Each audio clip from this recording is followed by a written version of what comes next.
Hi, everybody. Welcome back. Here we all three of us are finally together.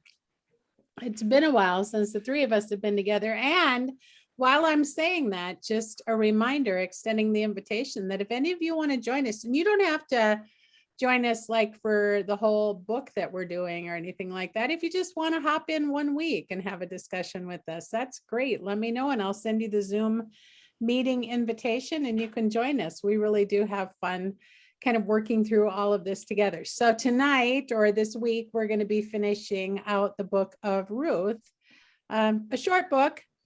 And we're going to do chapter 4 this week, and that will conclude it. And then our next book that we're going to be going to is Paul's letter to the Galatians.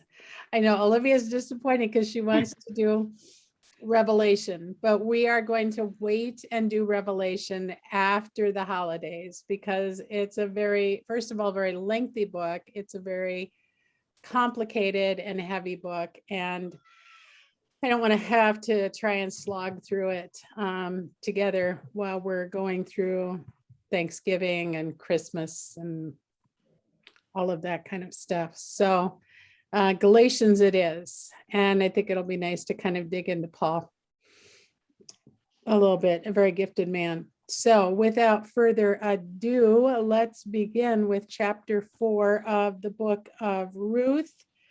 Just a reminder on where we left off. Ruth had essentially proposed to Boaz and then goes back to her mother-in-law, Naomi, and Naomi advises her to wait, that Boaz will take care of it. And we will see how he handles that this week. So we will start in chapter 4, verse 1. Olivia, do you want to read verse 1 through, how about 10, 1 through 10? Okay. Meanwhile, Boaz went up to the town gate and sat there. When the kinsman redeemer he had mentioned came along, Boaz said, "Come over here, my friend, and sit down." So he went over and sat down. Boaz took 10 of the elders of the town and said, "Sit here," and they did so. Then he said to the kinsman redeemer, "Naomi, who has come back from Moab, is selling the piece of land that belonged to our brother Elimelech. I thought I should bring the matter to your attention and suggest that you buy it in the presence of these seated here and in the presence of the elders of my people. If you will redeem it, do so. But if you will not, tell me, so I will know. For no one has the right to do it except you, and I am next in line." "I will redeem it," he said. Then Boaz said, "On the day you buy the land from Naomi and from Ruth the Moabitess, you acquire the dead man's widow, in order to maintain the name of the dead with his property." At this, the kinsman redeemer said, "Then I cannot redeem it because I might endanger my own estate. You redeem it yourself, I cannot do it." Now, in earlier times in Israel, for the redemption and transfer of property to become final, one party took off his sandal and gave it to the other. This was the method of legalizing transactions in Israel. So the kinsman redeemer said to Boaz, "Buy it yourself," and he removed his sandal. Then Boaz announced to the elders and all the people, "Today you are witnesses that I have bought from Naomi all the property of Elimelech, Chilion, and Mahlon.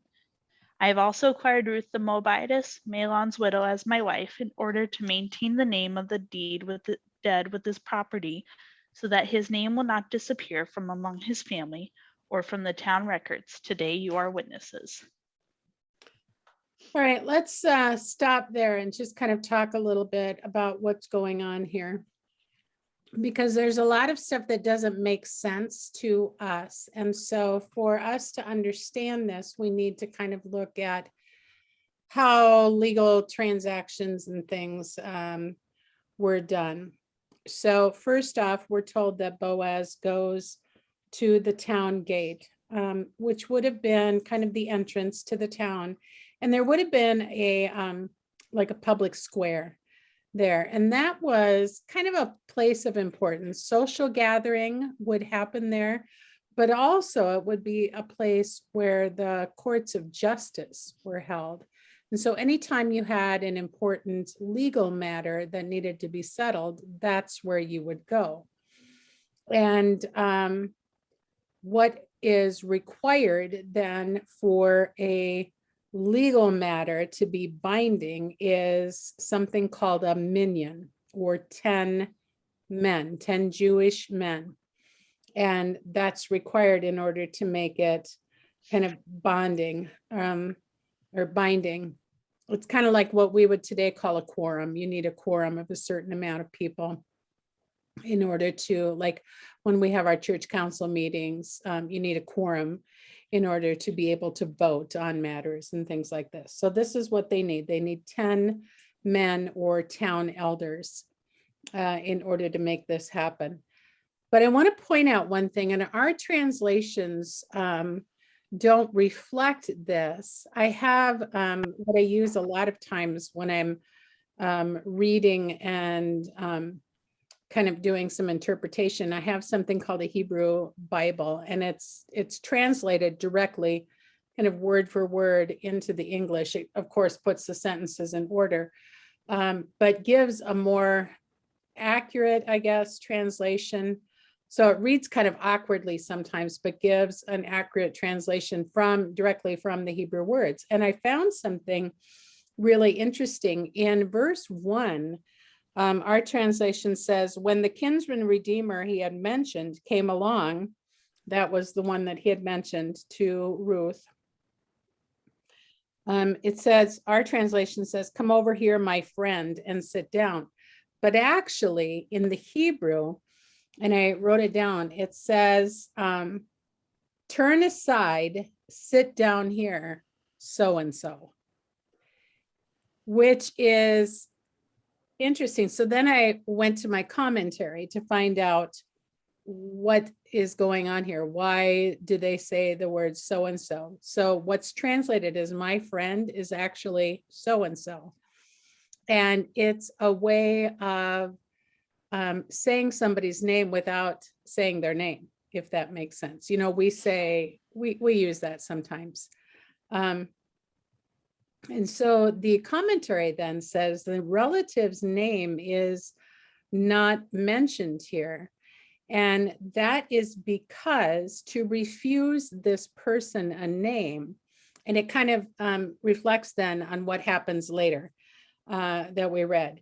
To refuse him a name is because he denies or declines his obligation of redemption. He is the first in line to be the kinsman redeemer, and that is to get all of the land that belonged to Elimelech and his two sons, to get them back in the family name. And so he declines that obligation that he has as the first relative. And in doing so, then he withdraws himself from playing a role in what is happening here. And so then when the whoever wrote this down, then when they write it, they don't give him a name because he had kind of removed himself from that piece of history. Does that make sense? So, and the other thing is that there's a question about whether Naomi had already sold the land, because she wouldn't have been able to inherit it until, as a wife, when Elimelech died, she would not have inherited the land. Her sons would have. But because both of her sons died, then she inherited the land. There's a question on whether she had already sold the land because she was so poor. Either way, the land for a period of time still technically can be redeemed or bought back from whoever bought it, because it does belong in Elimelech's clan or family. And so there's a period of time that they wait until that transaction becomes final, unless a family member steps forward to redeem it. And that's what's happening here then. Boaz is going to the person who's next in line and offering him kind of first crack at redeeming the land. However, along with the land then comes Ruth. She is part of a package deal because she's a widow of the son. Elimelech dies, the sons inherit the land. And the sons die. Naomi inherits it and can sell it. But it's not to marry Naomi because Naomi's past childbearing age. So then it falls to Ruth as the widow of Mahlon. And the reason for that is because she has the potential to produce offspring and an heir. And her first child, male child, then will be an heir to her dead husband, Mahlon. And the land then technically belongs to that child. It's kind of complicated, not the way that we do things now. But that's what's going on here. So it's interesting. Boaz sets it all up in the public place. The guy comes by and he says, have a seat here. He's gathered 10 elders to be witnesses. And he says, here's the deal. The land can be redeemed and you are the first in line to redeem it. Will you redeem it? And the guy immediately says, yes. And then Boaz reminds him. Ruth comes along with that. And remember how at the beginning of the book, Ruth is referred to several times as Ruth the Moabitess.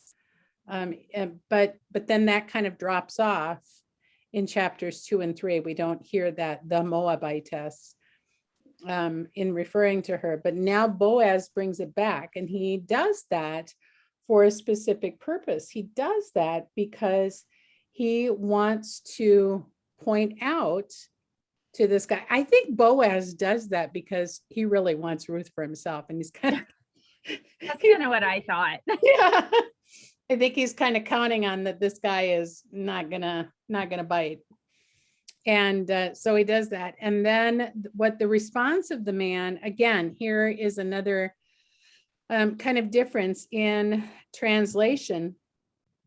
In verse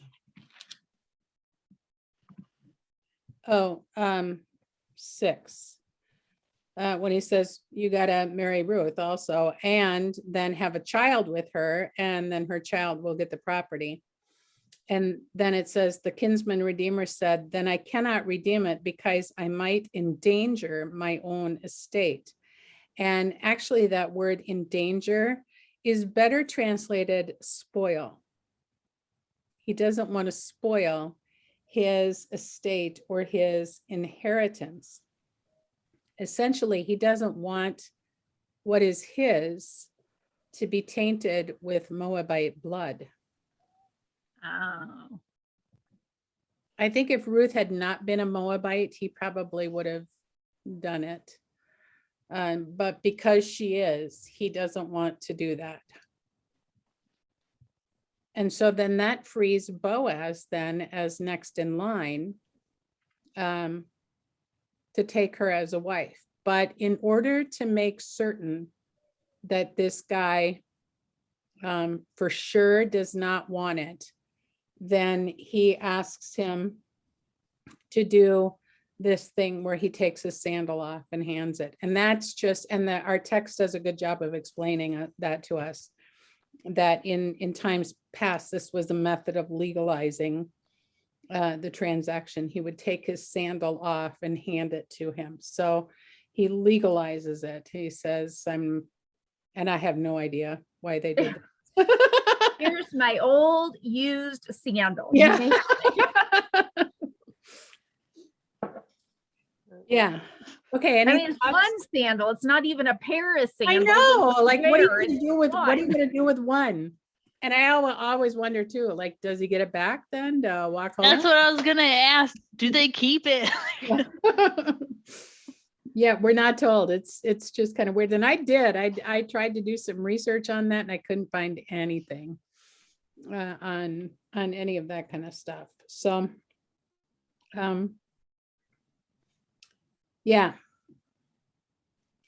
All right.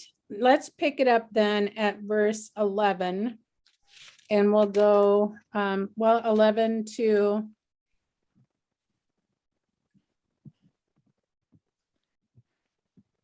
I'll read the difficult genealogy. So Carolyn, if you want to go 11 through 17, please.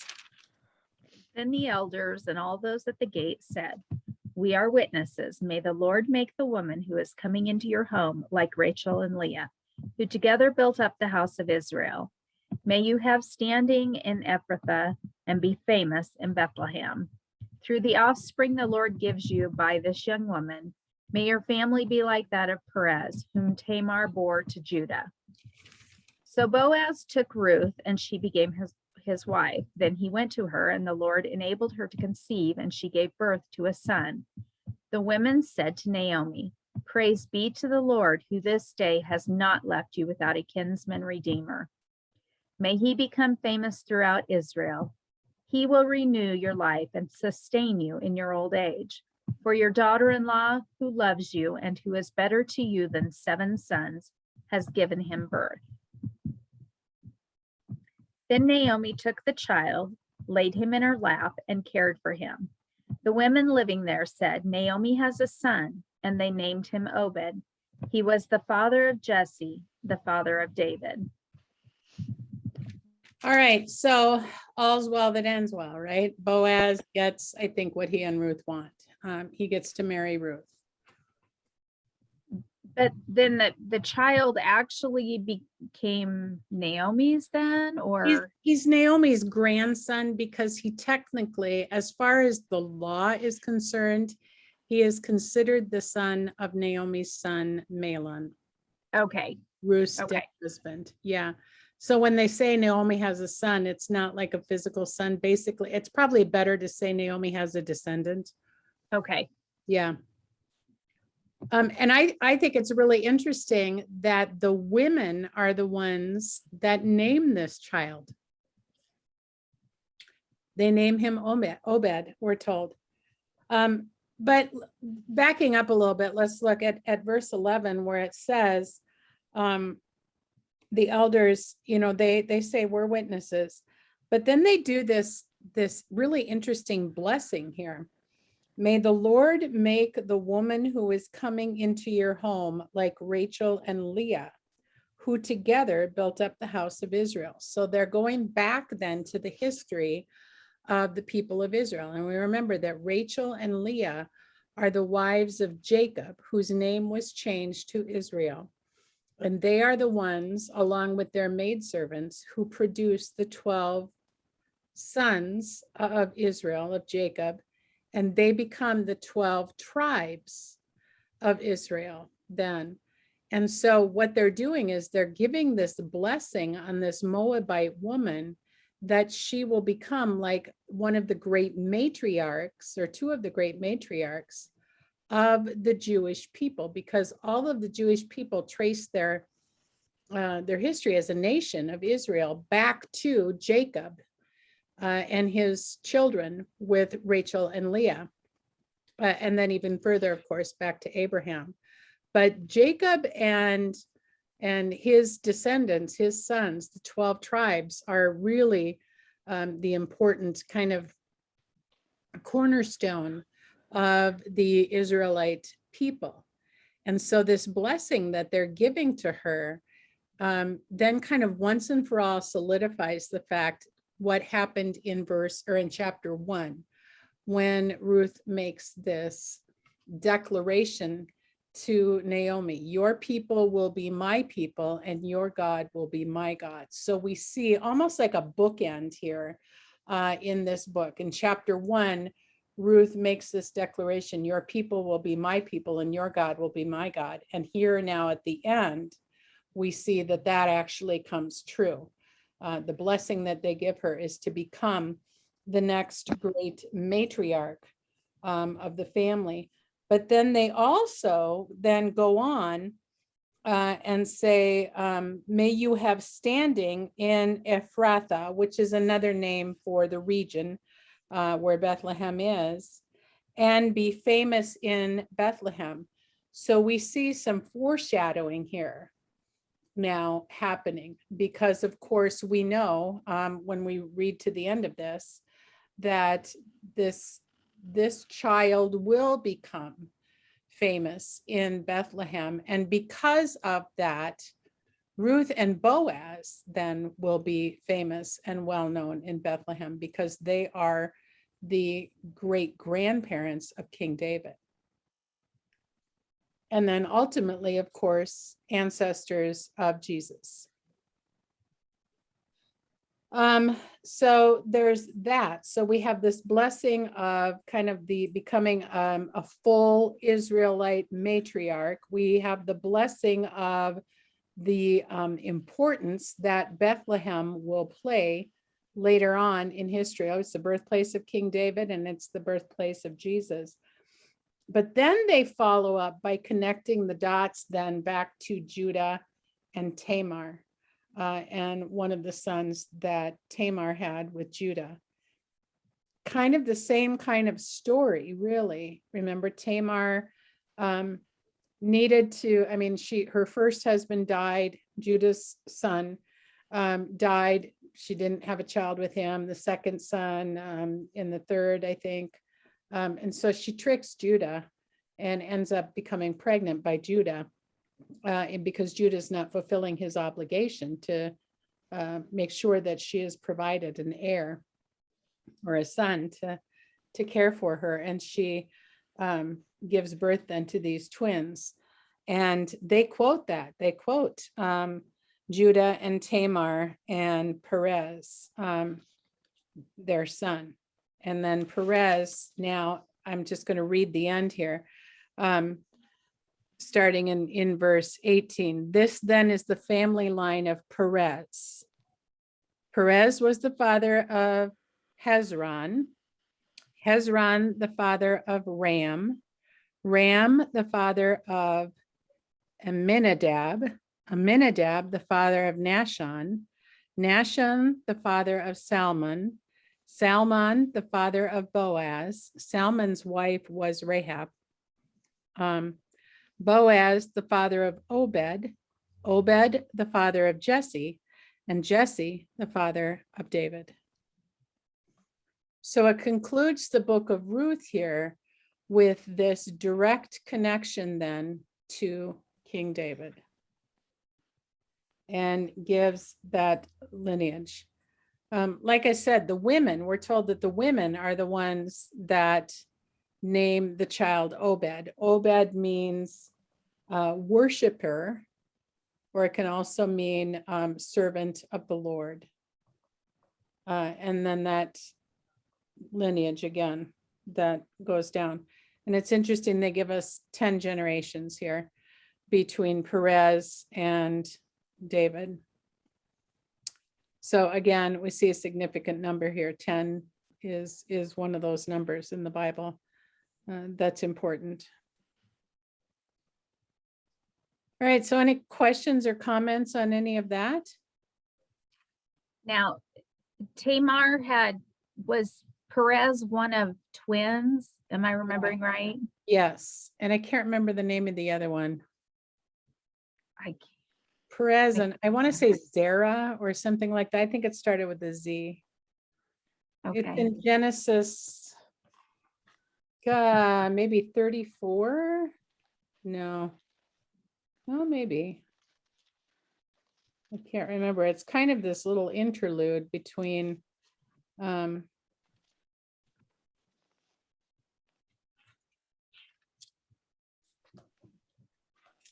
yeah, I gotta look. I don't think it's not 34, Mom. No, No. I think, yeah, It's 36. thank you. Well, I was close.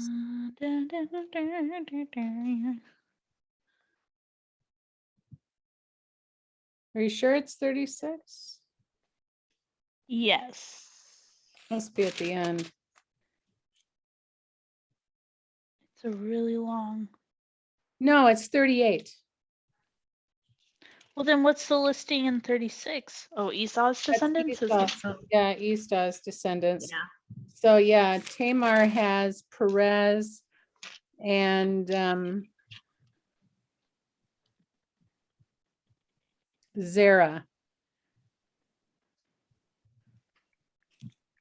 But then it's the line of Perez that David comes from. It's just this kind of little brief moment in the middle of the story there. And like I said, Boaz's mother then is Rahab, the prostitute of Jericho that helped the people kind of escape, the spies escape from Jericho. So she ends up marrying Salmon, and they have Boaz. So it's interesting, already we've got 3 kind of questionable circumstances here, just in the, in the genealogy up to David. And Tamar and Ruth and Rahab are women who are mentioned in the genealogy of Jesus at the beginning of Matthew.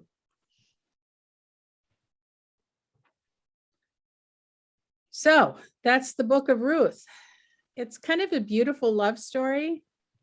And I think that, there are some who question like why it's in the Bible, because really you don't see or hear God. There's no like direct interactions or anything like that with God in this book, although he's certainly referred to over and over again. But I think, the intent here and the meaning is very clear, is to really outline for Old Testament people the genealogy of David, where David comes from, and why Bethlehem is significant for that particular line, but then also in for us in the New Testament, which of course was put together much later, then it figures significantly also in the genealogy of Jesus and becomes very important. And I think the key that we have here is that even though we have these women, both Tamar and Ruth, whose situations are quite similar, they are viewed as outsiders who are, not what you would suspect that God would be using to achieve his divine purposes. And I think that the message of hope that we can take from this is that God can use anyone. You don't have to be in the in crowd in order to be used, in order to fulfill God's purposes, and you don't have to be perfect. And also, I think kind of maybe too, just kind of showing that God's character, well, not his character, but sometimes he changes his mind on people. And we see him do this, of course, several times in his interactions with Moses. But, God had initially prohibited the Jews from mingling and stuff with the Moabites. But here we see God use this, and actually in probably the most famous lineage that there is, that of King David, as far as the Jewish people are concerned. He uses somebody who is an outsider, who previously had been prohibited from that, now is brought in and accepted, and actually made one of them. Olivia, any stuff in your commentary that you found interesting that we can take note of? No, it was actually pretty boring. I am just a side note, Pastor Jan, before we started recording, we talked about Leviticus. I found in Leviticus chapter 25, verse 25 is where it starts talking about this this kinsman redeemer, and kind of goes through. Does it go through like the people, or? It just says, if one of your countrymen becomes poor and sells some of his property, his nearest relative is to come and redeem what his countryman has sold. Yeah. So I don't know if that's what you were looking. Yep. That's exactly. Yeah. And then it goes on, if however, it kind of goes and has no one to redeem it for him. Yeah. And then it kind of gives benefit, to to redeem it after many years. He can determine the value for the years since he sold it and refund the balance to the man to whom he sold it, and it can go back to his own property. Yeah, so that ability to redeem is really built in here, because the rules were that the woman, the widow, if there are no heirs, then is left without nothing. So it's almost kind of a safety net then, that there's somebody else in the family who can step in and make sure that she's taken care of. And that's really what this story is about, is what's happening is that Naomi is kind of the first person in this story who's left without anybody to care for her. She's a widow and she's childless and she has nothing. And fortunately, Ruth goes with her and takes care of her. And that's really kind of what sets up this relationship then between Ruth and Boaz, because Boaz knows this about Ruth. But ultimately, it's about restoring to Naomi, and kind of what we talked about last week. Naomi, initially when she comes back, she's very bitter. She's empty and she has nothing. Everything has been taken away from her, including her land. And then through the process of this story with Ruth here and the romance between Ruth and Boaz, then everything is restored to Naomi. The land comes back to her dead husband's clan, his family unit, and she's given an heir, a grandchild, because like I said, that child is considered, for legal term purposes, he's considered the heir of Mahlon, Ruth's dead husband. And it's interesting because we're not told then, and I always wonder this, do Ruth and Boaz have more children? I mean, I don't know, but Obed is the one that the line of King David comes from. The other thing that's kind of interesting is that, Ruth, we don't know how long Ruth and Mahlon were married for, but Ruth apparently never became pregnant in that marriage. And then all of a sudden, when she marries Boaz, this is another way that kind of God works in then producing this heir and the family line then that will lead to King David, is that her womb is opened and she's able to have a child.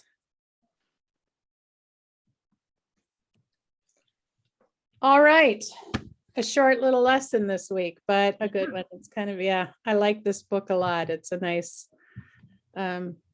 story. Not only a love story, but it's a nice story of just redemption, and really does a lot of foreshadowing in what Christ does for us when he redeems us. He is our kinsman redeemer. He comes and makes it so that we can be back part of the clan again, the family of God. All right, let's conclude our time with prayer. Gracious God, we give you thanks for this day and for this wonderful book, for the opportunity for us to be able to see that even when we feel like we are outsiders, or if we in fact are outsiders, you still have a place for us. You redeem us. You bring us back into the fold so that we are members of your family through the purchase that has been made on our behalf through the blood of Jesus, our kinsman redeemer. We ask that you be with us now as we go about our business this week. Help us to always look for opportunities to share this great love with others, and give us the words and actions that we need to do so at the time. We ask your blessings and we thank and praise you in the name of Jesus our Lord. Amen. Thanks for joining us. Next week we'll be back in the New Testament, looking into Paul's letter to the Galatians. So that'll be an exciting time. All right, bye everybody.